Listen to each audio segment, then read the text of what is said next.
ఎటేస్తా అనుకుంటున్నారు ఓటు? మేము టీఆర్ఎస్ కి ఇస్తాం. కారు గుర్తు. ఇక్కడ ఉన్న వాళ్ళందరూ మాకు 200 నుండి 2000 పెన్షన్ వచ్చింది కాబట్టి ఆ సంతోషానికి ఇస్తాం. ఓకే, మరి 4000 పెన్షన్ ఇస్తా అన్నాడు కదా రేవంత్ రెడ్డి. అది ఇంకా రాలే కదా, రాదు కూడా. ఇంకా ఏమేం చెప్పిండా అన్ని రేవంత్ రెడ్డి ఏమేం చెప్పన్నాడు? ఇంకా పెళ్లిళ్ళైన వాళ్ళు పాపం అత్తగారి ఇళ్ళకి వచ్చేసి తులం బంగారం తీసుకురమ్మంటుండ్రు పిల్లలను. కొడుతుండ్రు, వాళ్ళు విడిపోయేటట్టున్నారు. రేవంత్ రెడ్డి పుణ్యాన వాళ్ళు విడిపోయేటట్టున్నారు. అగో పెళ్లి అయ్యేటప్పుడు మాకు తులం బంగారం.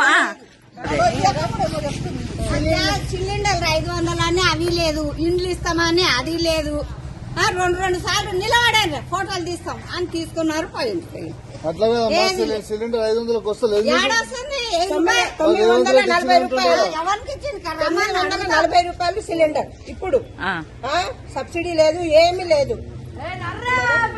మొత్తం 420 హామీలు ఇచ్చిండు. 426 గ్యారంటీలు ఇచ్చిండు.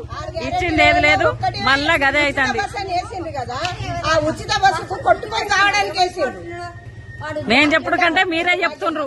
ఆ ఉచిత బస్సు వేసింది కదా, ఫ్రీ బస్సెస్ వేసింది కదా, మేము లేడీస్ కొట్టుకొని కావాలని. అంతేగాని ఇంకా ఏమిటికి లేదు. ఇప్పుడు KCR sir KCR sir compulsory వేద్దాం. ఇది ఒక కేసీఆర్ సార్ ని గెలుపు. ఈ జూబ్లీ హిల్స్ గోపన్న ఫ్యామిలీ గెలుపు కాదు, ఇలా తెలంగాణ గెలుపు. కేసీఆర్ ముఖ్యమంత్రి కావడానికి చేసుకున్న గెలుపు. కేసీఆర్ గెలుపు అంతే. జై తెలంగాణ, జై కేసీఆర్, జై గోపన్న.